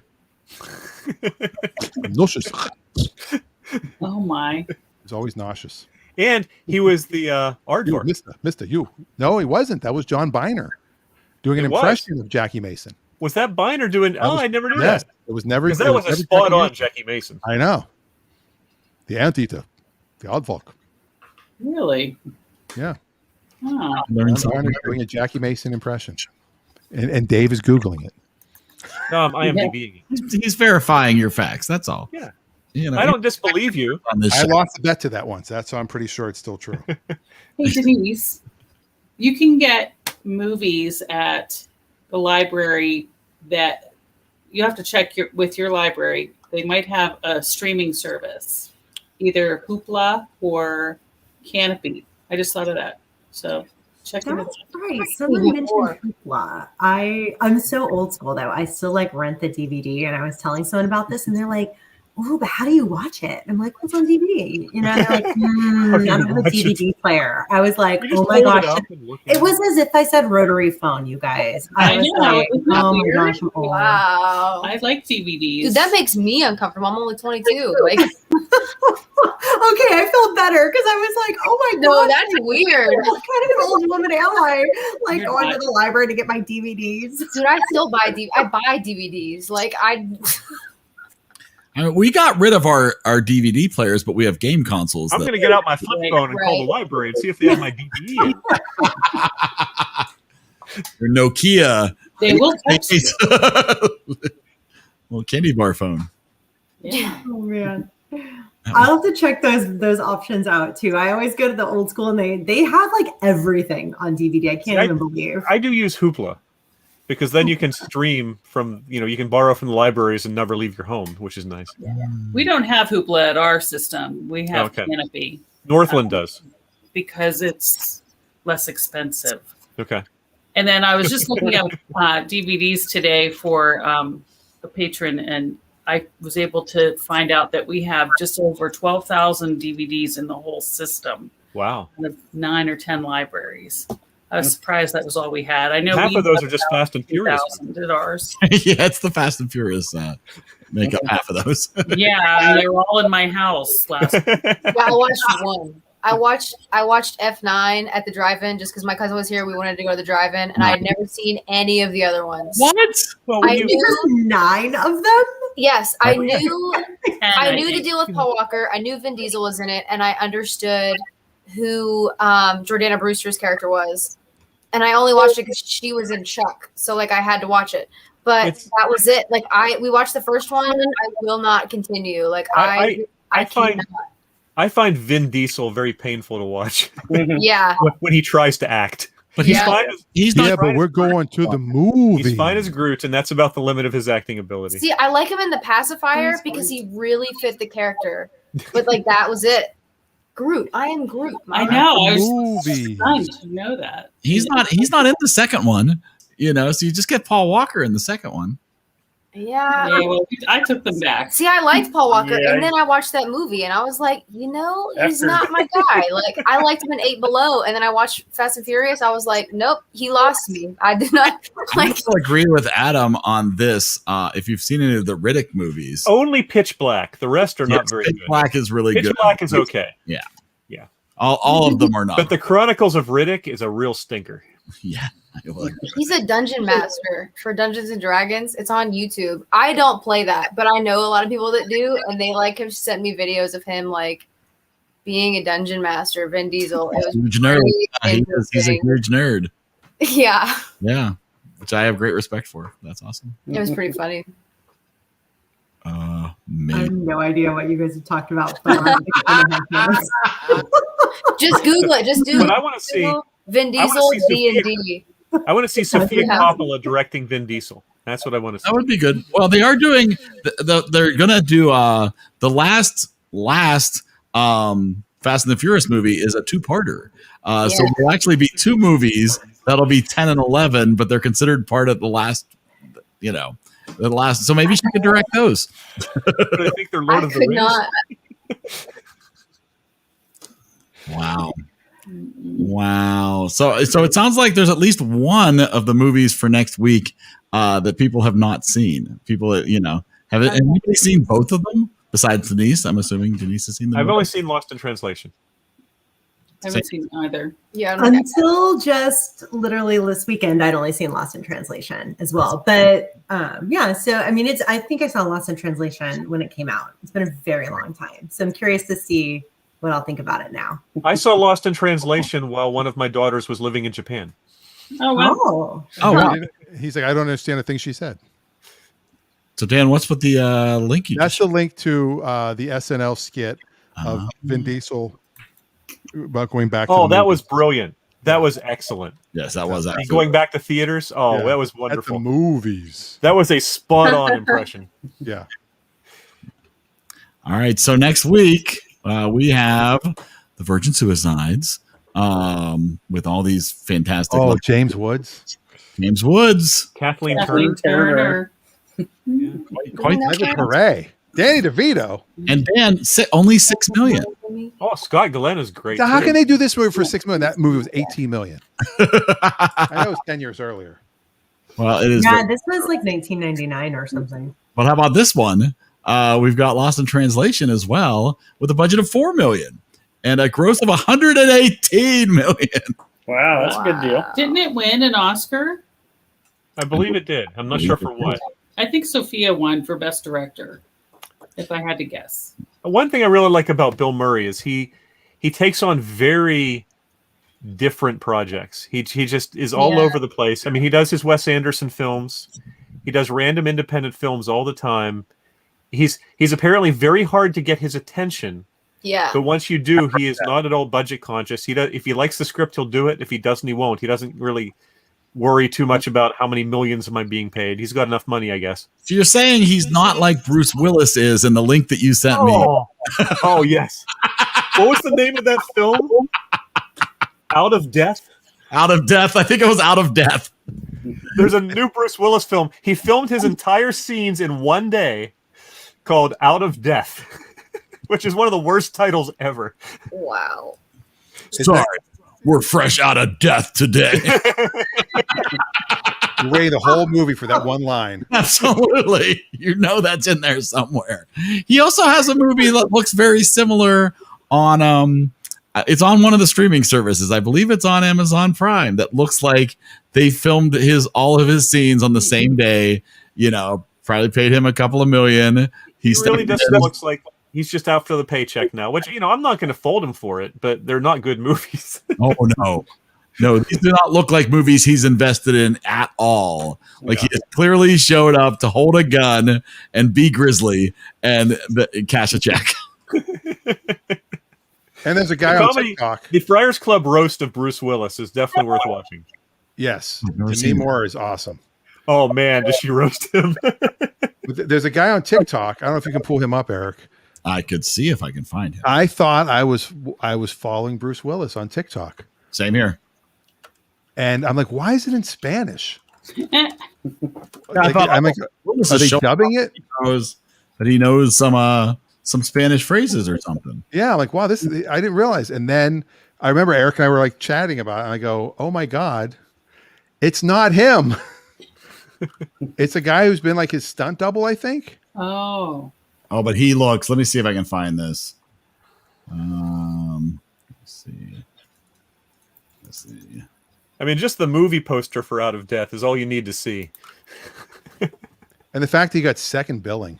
Well, like I said, he was supposed to record his scenes in 2 days, but due to COVID restrictions, they did it in 1.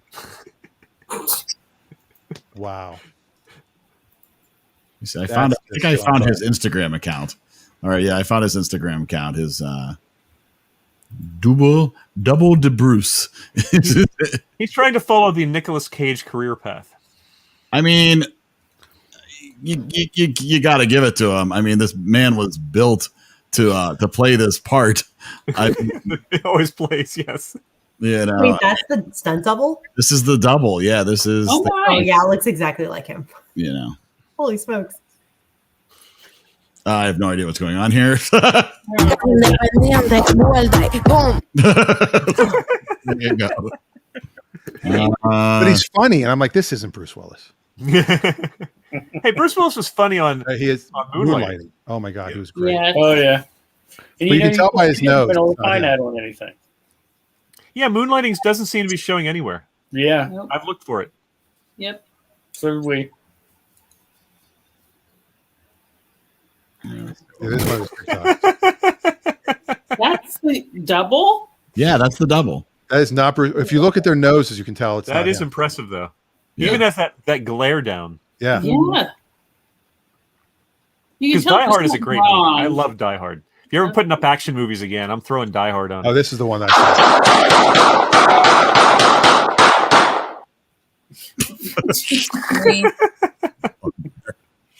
I just don't know. But yeah, I mean, he really does. I mean, he could be making those movies for Bruce. Every once in a while, there's an angle you can tell, but when he's got the right angle, it is a dead ringer. It is. Yeah. Like that middle one, that black. That's, yeah.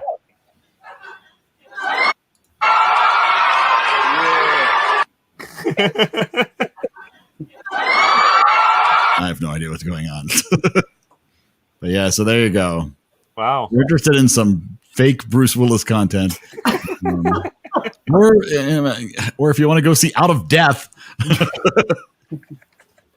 Did I tell you the story that our dog Cooper used to hang out with Bruce Willis's dog at doggy daycare in Malibu when Becky worked in Malibu? Really?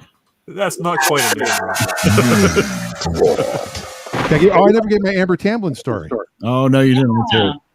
It's actually the same as the Jason Ritter and the Simon Helberg story. Did I give you that stories? Probably. I was in a play and I was doing, it was called The Miracle Impersonator, and Simon Helberg was in it, and he wasn't famous yet. He's a guy from Big Bang Theory. And he went to high school with Jason Ritter, and Jason Ritter was on Joan of Arcadia with Amber Tamblyn, and they came to the show. And I was doing one of the bits I did was my Rodney Dangerfield impersonating anybody. I could impersonate anybody, but only as Rodney Dangerfield. And people in the audience would just call out a name, and I would do them. And I was ad-libbed every time, no matter who they threw out. And my other friend Laura was the first AD on that show, assistant director on Joan of Arcadia, and she said the next day that everybody on set was doing all their lines as Rodney Dangerfield after seeing me the night before. That's awesome. Funny. Yeah. Cool. So that's my You were like viral on set. Yeah. Yeah. They're like, hey, I'll tell you, I'm Joan of Arcadia, you know? Okay. They're all wearing thin red ties. Vinny Boom Bots. When he was on Carson back in the day, he killed it. Oh, He was just amazing. he had some lines that they, as the years went on, they changed. But like you see him the first time he was on, he's like, I was so ugly when I was born. The doctor slapped me, and the nurse took in a couple as well. But then he switched. I was so ugly when I was born. The doctor slapped my mother. Right, that's Yeah, what that's what I that's what remember. changed to. Gosh. Oh, shoot. He was good. Yep. Brilliant old stand-up comics. Yeah, Aren't many I've left. told this story, and I'll tell it again. You know, I read his book. It's Not Easy Being Me. Great book. Finished it on. I remember it was a Sunday night. Read the last chapter. Closed the book. Went to bed. Woke up the next day, and I found out that Rodney had died. And it immediately sent me on a search. Not a soul search. I went to Barnes and Noble. I wanted to see if Carrot Top had a book. I thought it was Carlos Mencia. But I've tried that joke with everybody. I've done Dane Cook. I've done Pauly Shore. Carrot Top works every time. It's the K sound. Yeah. I mean, Just Dane pick it Cook up. I thought would work better, but most people don't even know who Dane Cook is anymore. Carrot Top is still. Well, that's a good thing. Most people Yeah, don't know Carrot the Top name. is just more of like, yeah, wouldn't mind seeing that one go. Did you ever try Dice Man? No, because he's also very. I mean, people still love him. There's still people that love him. He was great in the Star Is Born movie as Lady Gaga's dad. Oh my God. Yeah, Her dad. Wow. There's some strange genes there. Yeah. That's quite a family. Andrew Saperstein or Silverstein, Jewish guy from Philly who plays a Italian guy from Brooklyn as his character. A misogynistic Italian Yes. guy. Oh, Hickory Dickory Dock. Wow. Hickory Dickory Dock Brown. Are you telling me you made a time machine out of a DeLorean? Oh, I don't have a cigarette too. I can't reach my arm all the way around there. How does he do that? Holy crap! You got to be limber. Wow. You're going to have to limber up. See, Gene Simmons does that with his tongue. Yeah.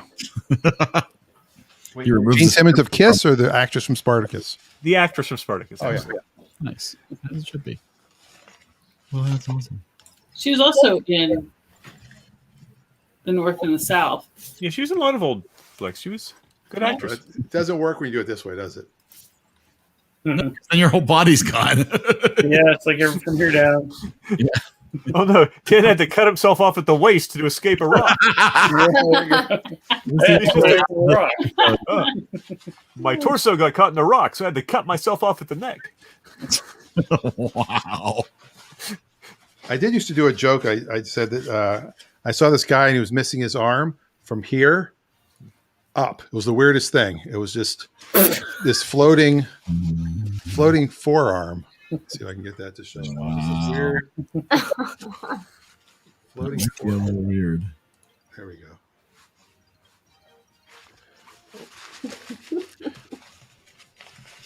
Most shop teachers. All right. Yeah. Wow. It's turned into a Carrot Top routine now. Thank you. I know. Yeah, we're degrading fast here. I believe so. We're deteriorating faster than James Franco's right arm. We had a kid who injured himself in shop class here, so Yeah, honestly, it was funny. it's not funny. What'd you do? Says the He was girl who being- gets comforted by 127. All right. One of my friends, I was like always like one of the only girls in that class. It was me and like one other girl who I am still sort of like, I still talk to her sometimes, and she was right next to him. She has blood on her shoes. She was so excited to show me 3 years later. We were in government class in the top corner of the high school, and the shop class is in the bottom opposite corner of the high school. And we had known that this kid has chopped his thumb off 2 minutes after it happened, there was a helicopter coming in to life flight him. It had a stump. Like, he's fine now, but like he was being an idiot and got like a big drill bit, like one of the chunks out of it, so like all like the sawdust could go out. It was that big, and he just put it down right on his hand because he was not paying attention on purpose. It was like, it was dumb. Yeah, that's why I think it was funny, because I don't think that he really deserved it, but like we had 2 accidents. We never had an accident when I was in shop class. We had 2 accidents in chemistry class. Oh. After the teacher carefully showed us, you have to hold the pipette when you're pushing it through the cork close to the cork, otherwise it could break and go through your hand. He literally said that, and within less than a week, someone had been it shattered and went right through the palm of her hand. Yeah.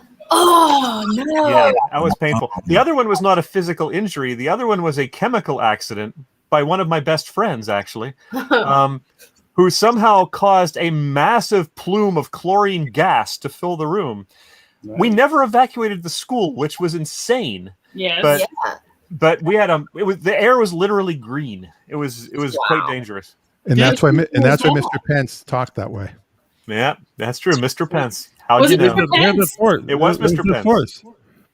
He comes in the library all the time. You got to ask him about that. Mm-hmm. I don't know. Remember that time when I blew up the entire place? Yeah, my voice was much deeper back then. My favorite was Mr. Emmanuel.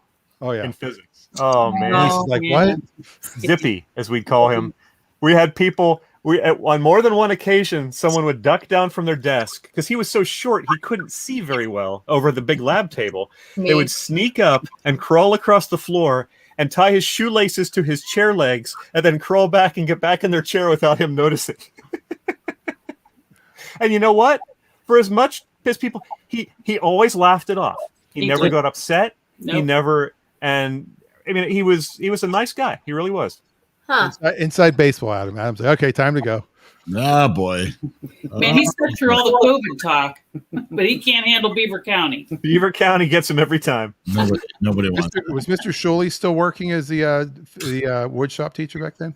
I don't know when he's not there. I know. When he left. All right. All right. We had 13 different people make comments on tonight's show. Wow. Ooh, that's unlucky. That is. Was it on the variant? Well, what are you gonna do? Are you gonna do this? Are you gonna do? This is it. You're just gonna be tonight's winner. In Dan's part. You get to give your score MVP first or something like. You could sign a postcard and send it to them. That apparently is worth $35, according to you. That's true. That is a $35 value. 13 entries. Ooh. Look at that. 13 comments. All right, here we go. And watch how cool this is. This is the only reason I want to do this because of how cool this is. Ready? Here we go. Oops. Oh, look at that. Oh, why are we in it? I didn't. Oh, because I did that comment where I put the post up. Yep. And it posted to all of them. Wow, that's. Hey, look at that. Wow. That was gonna be EriDan, like, oh, you played yourself. Like I'm like, why am I in it? That's hilarious. Well, Gary, you are tonight's winner. Yeah, so you win nothing, but I'll find something next time I'm in Clearly, Vegas. he should get a chicken dinner. That's true. Oh, that's not a bad idea. We could give away chicken dinners. You know what? We could probably order. Let me see what I can order. I don't have your address, but want a chicken dinner. There you go. You won that. That was for Gary. That was a non-fungible token version. Oh, there you go. It belongs to you, Gary. Somebody was explaining the NFTs to me, and I'm like, they actually started to make sense. No, they don't. Yeah, I was in shock how much this guy's a pretty big to do in the tech world, and he just was explaining to me. I'm like, well, first I don't even know what fungible is. Do you mean it made sense as in you understood like how it works, or it made sense like you're ready to invest? I'm ready to make them. Oh. Yeah, Dan would like to. Yeah, I can see that. You could physically do one where you say this token is worth 2 tickets to any comedy show I do for the rest of my life. You're guaranteed 2 tickets. And you're just going to post a video, Eric bit my finger, and see how much money you can make off it. Eric bit my finger. But then anytime somebody sells that, or transacts with that, you get paid again. So it's like a royalty. So let's say I took a Post-it note and I drew a picture, and I said on this picture, whatever it was, and somebody bought it for a nickel. But then somebody then bought it for 8 cents, and somebody bought it for 20 cents, and somebody bought it for 5. Every time it sells, there's a transaction fee. But why would anyone buy it when the copies are identical and they're freely available? Because you can't sell. It's the Mona Lisa. That's exactly how I explained it to me. The Mona Lisa, yeah, you can have a picture of the Mona Lisa, but you can't have the original. But it's different because the Mona Lisa is a physical thing. Digital copies are exact. Yes, but you have the only one that can be sold. A Rosen coin. You have the only one that can be sold. Well, and on the exchanges, what you're implying is to add extra value to it beyond what it just is. Well, yeah, that's also the other thing. So if you attach, if you are the owner of this GIF of Dan throwing up for the first time in 400 years, that also comes with it a free Chipotle for life. Then you've added value to it that has nothing to do with the actual file. Yeah, like isn't there normal NFT? Like, this is the drawing I did of the Tree of My Soul the first time, and only one person can own it. But every time they sell it, this digital version, I get profit. Right. I do like that, the artist always maintains a share of the proceeds. But it isn't the artist necessarily. It's whoever just happened to own it, quote unquote, originally. Okay. So, for example, if Dan had a disclaimer at the start of this, all content is owned by EriDan Inc., then Dan would be the one selling your Tree of My Soul NFTs. Because everybody wants that. I don't understand half of it, but like I said, it did intrigue me. I understood more of it than I ever did before. You were convinced you might be able to make money. I understand it technically. It makes no logical sense, though. Nothing does. Bitcoin makes no logical sense. No, I completely agree. Well, Bitcoin it's purely about rarity. That's the only thing that matters. Wait, I'm still stuck on, Dan, you haven't thrown up in like a billion years? Oh, yeah, you weren't around for that. Dude, my friend has a rule because I throw up so much that you can't throw up on Twitch. It's me on the problem. Wow. Hold on, I'm switching our background for a second. That's like the opposite. Are you going to play the video, Dan? Yes, here you go. You ready for this? This is from the anniversary of the last time I'd thrown up. Hello there, Dan. J. Peterman here. Well, I understand that a very important anniversary is about to surface. According to Tim and Sarah, you are celebrating, count them. Since 1987, you have not vomited. I tell you, my friend, that is a monumental achievement. Oh, I tell you. And especially in this year of 2020, which could have induced that act at any one moment. In fact, the other afternoon, I tried to take a nap, and my wife made me sign a do not resuscitate order. Oh, yes, this year has stressed us to the limits, yet you have gone through the entire year without the need for a poncho. I admire you. I tip my hat to you, my friend. In fact, the last time I remember a story about vomiting, I was off to Papua New Guinea there with the little naked natives of Bantu Besh. Oh, yes, diminutive in their size, but not in the scope of their wisdom. For they were trying to teach me how to master the most primitive of jungle weaponry, the blowgun.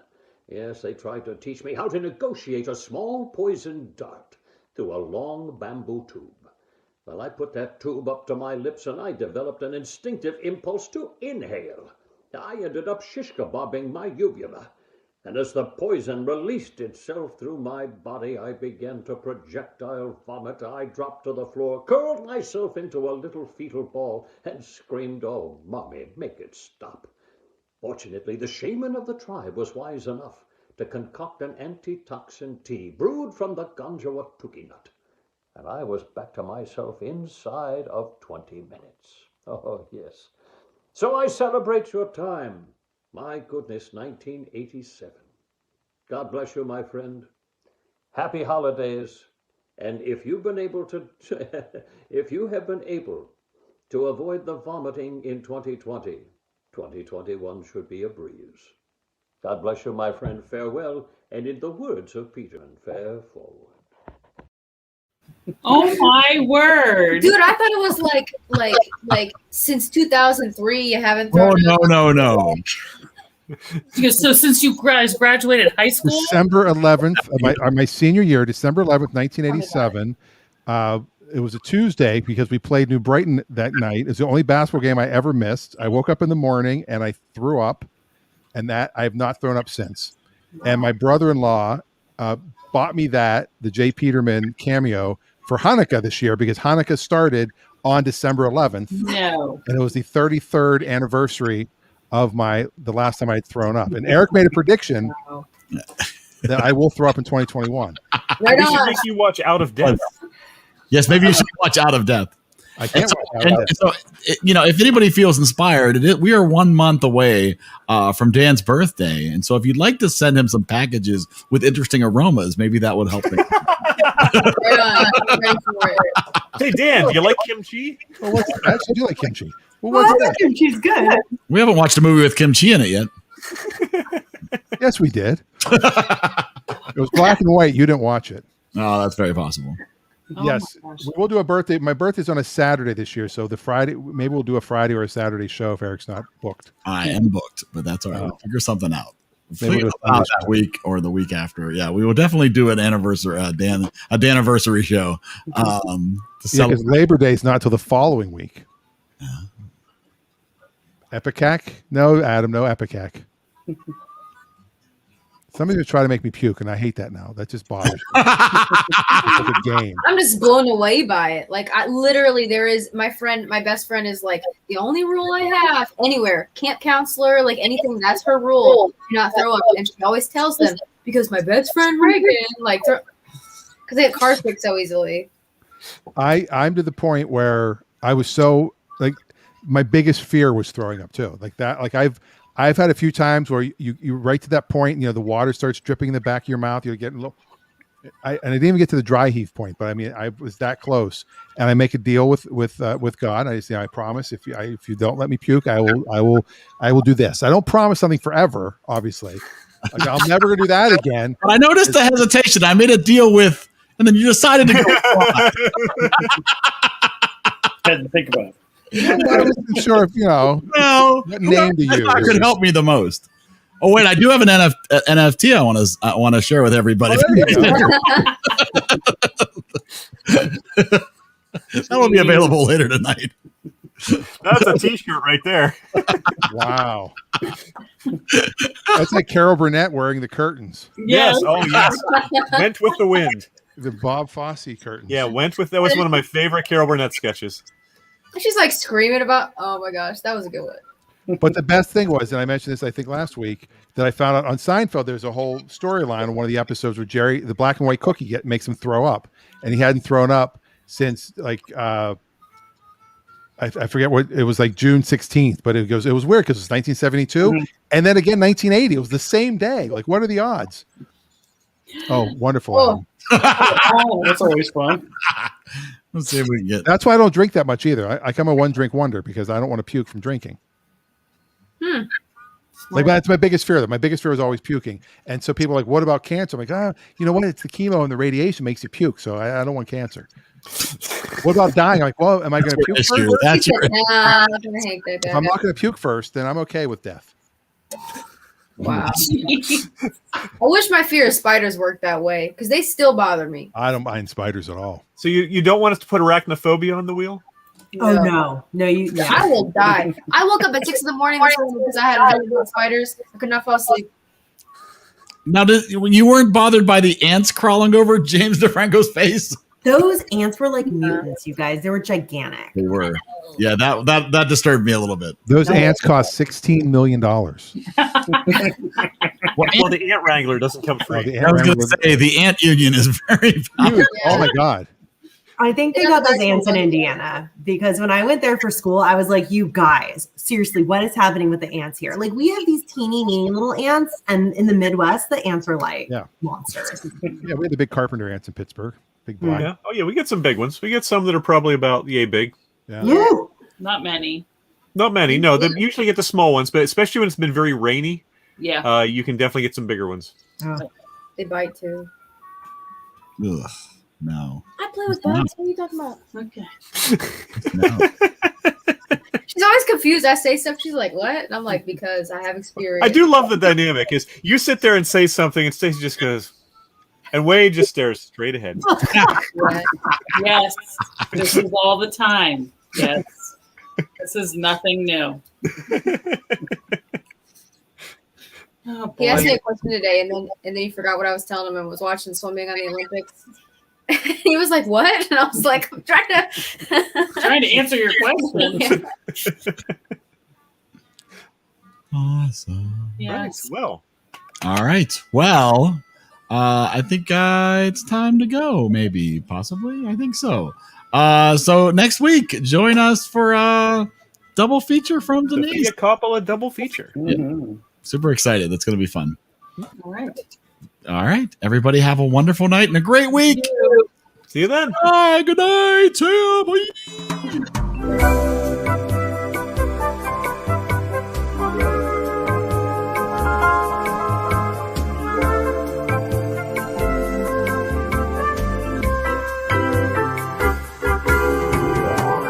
Goodbye.